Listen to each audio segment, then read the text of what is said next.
Well, hello everyone, and welcome back to Life of Wonders. This is Polo, and I love making videos of dolls, toys, and Disney collectibles. And as always, if you like this kind of content and if you like supporting the channel, then you already know what to do. So today is the day, and we're going to be unboxing and reviewing in detail the brand new Snow White from the Midnight Masquerade collection 2024.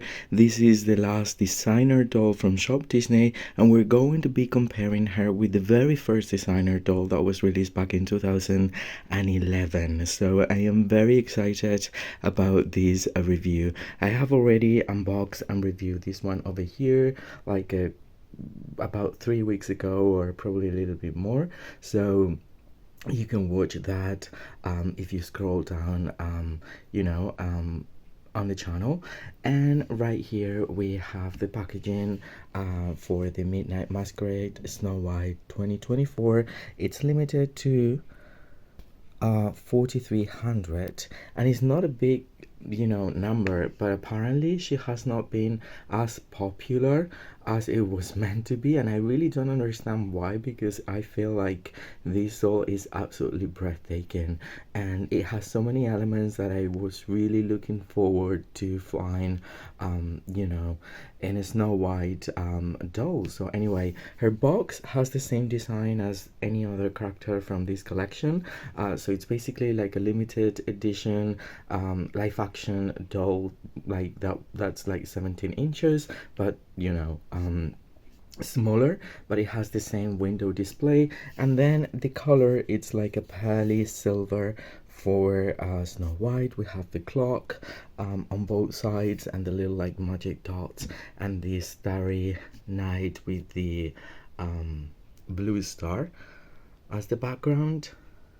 And if we turn this around, well, here we can see that it's like well, we can't see, but if I were to take this off, it's like 20 past midnight, so they are all arriving very late. And then in here we have the artwork, which is so cool. I mean, it's just like very it's very sketchy, this artwork, when compared to previous. It feels like very preliminary, I would say, like very early on a design, and I think she looks amazing. The gown has different takes over here that probably did not translate to the actual doll, but I think that I actually prefer the one that's included to this rather basic gown. And then over here we have a little bio that I believe, okay, let me see, it's been a while, but I'm going to be reading it out loud for you. So it's in English, French, and Spanish, and it says, fashionably late, fiercely on point, these Disney villains and heroes are here to make an entrance. Not even a lost invitation from a royal courier can stop them from attending the show-stopping Midnight Masquerade. They finally arrived, and they are owning this magical moment. The blend of mystery and moonlight comes to life in this stunningly sophisticated collection. Designed by Disney artists, these dolls are adorned with intricately crafted masks featuring iconic motifs that capture the innocence of our heroines along with the dark deeds of our villains. This is an event for fans and collectors alike you won't want to miss. Let the drama begin. So anyway, I'm going to be taking each layer one by one so you can see everything about the release. So I'll be back in no time. So the first thing that we see is the window display, at its best, with the clocks striking past midnight. And then if you were to take this first layer and put it back, on the other side of the box, which you can certainly do, now you can actually have a peek at more details such as the shoes and the whole pose, while still in the box and perfectly protected. So that's pretty cool. And now I will lift it, I will show how she's displayed on the inside, and then I will take it out. Okay, so this is how she's displayed, and obviously there's like a few tabs. One thing I'm noticing straight away is that wow, the materials are amazing, so much better than what I was expecting. And this is like the exactly same sort of like very soft satin material that we found on the very first one, by the way. So that is just so amazing, and it's actually lined with a different color but same type of fabric on the inside. And then even like this fabric here, which I thought would feel very stiff, it isn't as stiff. And then this one is also like incredibly soft, so I love it. And this, which I thought would be like very stiff too, it isn't. It's more like organza that's like pleated, or having this wavy effect. So it's all like very soft and spongy, which is amazing because I really like when the gowns actually flow. Um, she has a bit of her head pushed back, the way it's like arranged, which might be a little bit weird, but then it's almost like she's looking up. And then here we find her mask. I think that it would have benefited by having just one rhinestone or something like that, because it's just golden. But anyway, she's very pretty. There are a few tea ties, I believe, or is that, yeah, tea ties, unfortunately. But anyway, I love the way she's displayed. I mean, it's very, yeah, it's very cute. And now I will carefully take her out of it. Alright, so here we have our doll out of the box, and next to the very first Snow White designer doll, and I am falling in love so hard for both of them. So anyway, at a glance we can see that the color scheme is different. So the newer one, the Midnight Masquerade, has more of a nude neutral base, which I actually very much like. Their skin complexion differs as well, being the newer Snow White so much paler than the one that we have over here, which is already quite pale, but I don't know, feels like having more like yellow and pink undertones, but this is like so pale. And both of them feel very exquisite, if I have to be completely honest. It's just like very different takes, and I understand this one being a first take on that character, and this one being a much more playful take over not just the character but the story as such. So I see this Snow White a bit as a, I mean, she could be, she's ethereal, and she could be a fairy almost, and it feels like a character for Midnight Summer Dream. It's what I'm getting, and that makes a lot of sense, taking into account that well, her story revolves around the forest, and so that is elements. Those are elements that we will see around, such as on her mask. Which, by the way, I was very pleased to just notice that there is in fact a little rhinestone right there, and that rhinestone is actually matching the one that is adorning this her applique, that it's almost like a, I would say like a medieval tiara of a sort. I don't know, but I find it really cool. There are quite a few elements are like chromed in gold, which I like. They're made out of plastic though, but they seem to be metallic. And so, starting with the mask, it's supposed to be an owl, and then I love the ornamentation here. And seriously, I think it's quite cool. I still feel like the first series masks were so much better. I don't know, probably because they had like something else, like the ribbons. I don't know what it was, but anyway, I don't think it's that bad either. I like it. And throughout this chrome effect, we can see like a variation of tone that is giving us like white gold mixed up with like golden gold, if that makes sense. I don't know. And it happens around the collar as well, which is very big, and then it has all this ornamentation, and it's just like a plastic piece that is clipped over her shoulders, and it's separate. And the way they've painted the gold is just giving those like almost like an iridescent effect, but in gold, right? So anyway, starting from the top, I actually very much like that they've decided to give us something different for the hairstyle. So the hair has these curls that are like massively gelled, but if you feel like, brave enough to attempt styling it a little bit better, I think it might look amazing. Over here we have like a hairspray 70s kind of situation in a way, but then I think that what they wanted to give us is like an old time Hollywood nostalgia effect in a way. It's just that it's just so big. But even though she looks very, very beautiful, I don't think she looks as Snow White, if I'm completely honest. Like, I think she looks much more um, similar to a Silkstone Barbie in a way than the face of Snow White. And this one actually looks like her, but they've decided to use the face mold and the screening used on the Ultimate Princess Celebration, which is giving us more of a daring look, with a straightforward look in her eyes, and then the eyebrow is one of the eyebrows is like slightly raised over the other, and so that might take a little bit of like the sweet factor from it.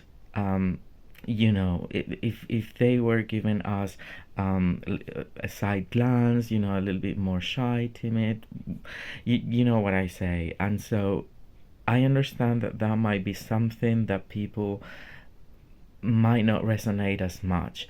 But in a way, with the costume and all, I mean, she looks inquiring. She looks like she's looking for the prince or something in this masquerade. So I see it like that. I like how they've actually rooted the eyelashes. It looks very natural. I love the two different colors for the lips, which are very neutral as well in a way. I mean, these are super red and glossy, and these are very natural. And then in terms of makeup, it's just like a golden um, eyeshadow, I think.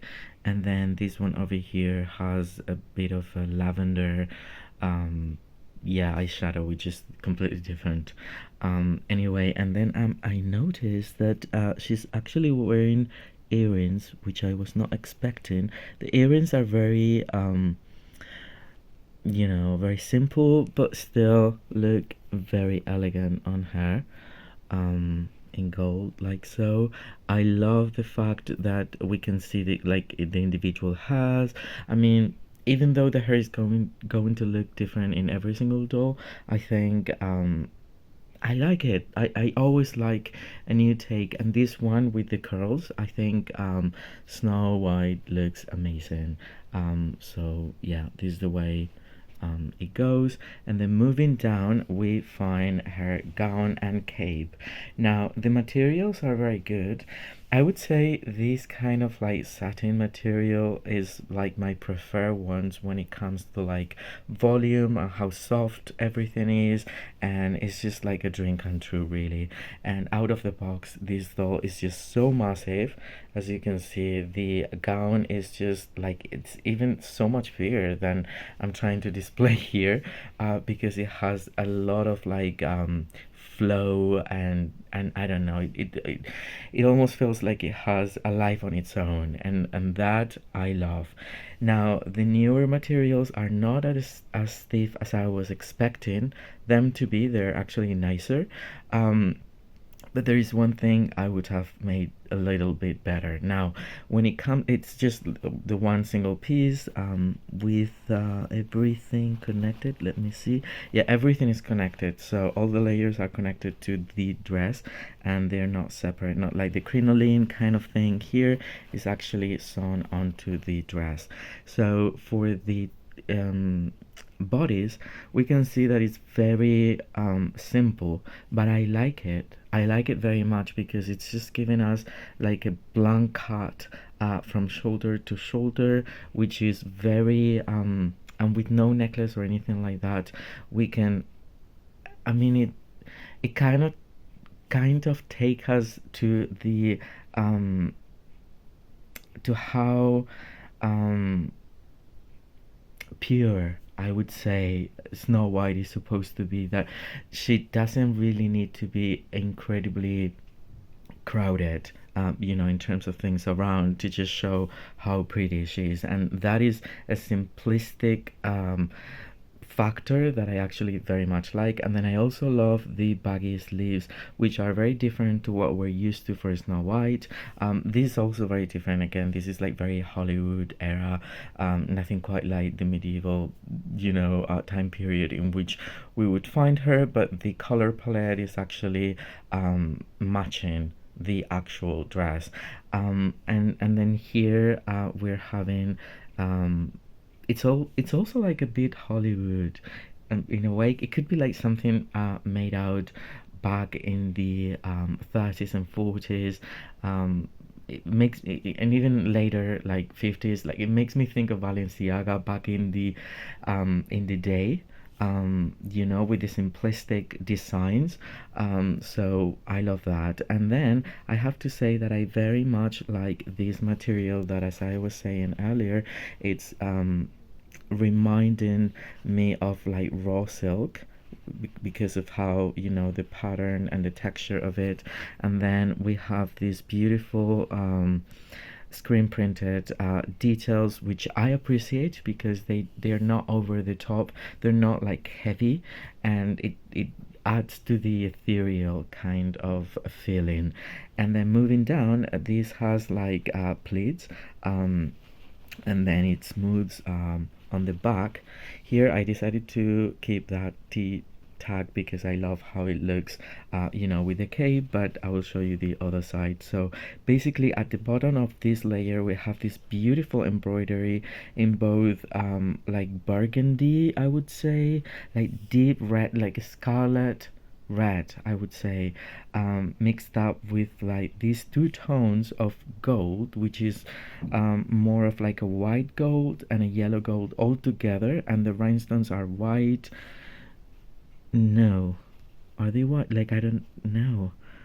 They might have a bit of like a cream color, I think. And so I love the embroidery, in each pleat, and it goes all the way to the back, like so, on both sides. What I don't like, and I have to point it out, is that when we lift this layer, we find the embroidery patches actually revealed, and I think that is something that on this level should have been covered, because it just looks horrible. It really does look horrible, and it's not so hard to miss. Even like, just looking at her from the front, we're already seeing it here. And so I understand that maybe by adding another layer, it would have ended up being a little bit more stiff, but I wouldn't have minded in that case, because seriously, I don't quite like seeing the embroidered underneath. Then something I very much like, and this is also giving Balenciaga in a way, back in the day, is the under layer, which is made out of these beautiful broken white cream color in the very same satin material that we can find here, which I love, but it's given a very explicit cut, which is very similar to what we found for the Alice doll within this collection. And basically it's just like a higher cut on the front, and then like a bit of a trail on the back. That is what we're getting. And something very interesting is that we find this lace, which is applied on the inside part. Actually, this is finished on the inside, so there is a couple of layers as opposed to this one over here, which is strange.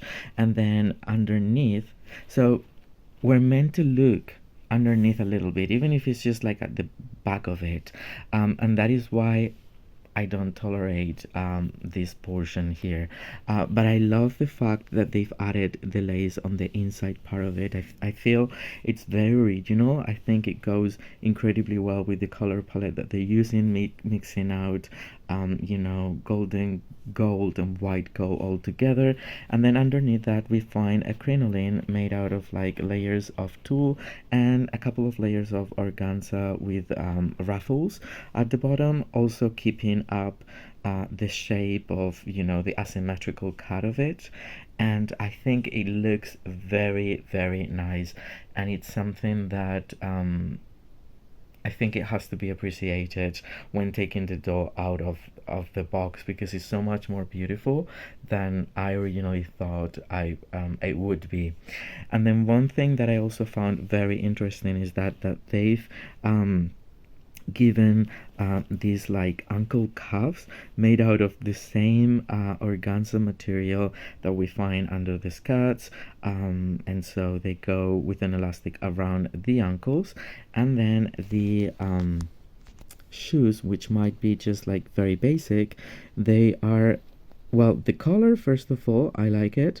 It's cream, and then it has the bottoms and the heel painted in gold, and we can see, and I hope you can see it, there is like sculpted flowers all throughout them. So even though they look basic, they do have those textured details which I actually love. Now, when it comes to the cape, this is a very versatile dress, and you can actually take the color and you know, take the cape, and it might actually work, for example, as a wedding dress, in my opinion. For her, I think it would look so amazing. And so for that, they have given us the option to remove the cape, which is like this.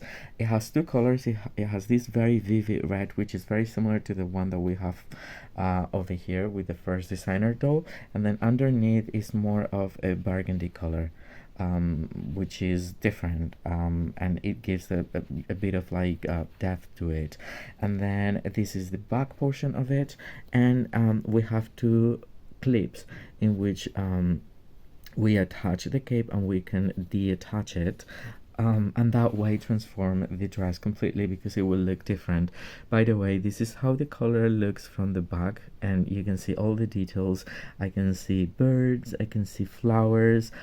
It's almost like a piece of the forest, and I think it goes very well because the Evil Queen from this collection also came with a similar plastic ornamented color, so it goes with it. But if you don't like it, you can take it off, and then you will get a really nice dress underneath. Then the outer layer is completely separate from the underneath layer, which is connected to the tulle, or actually the organza. And this is how the shoes look, and so it's a very versatile thing. And even though you might think it is a dress that might just go or work one way, I think it could work many different ways. And as a, yeah, just, you know, I mean, this could have easily been a design for a premiere take on her too. Like, I love the premiere outfit that they decided to go for her for that series, but this one is very beautiful too, and would have, you know, it would have worked perfectly, in my opinion, obviously without these pieces that go with the Masquerade theme. But anyway, yeah, I'm super happy with her.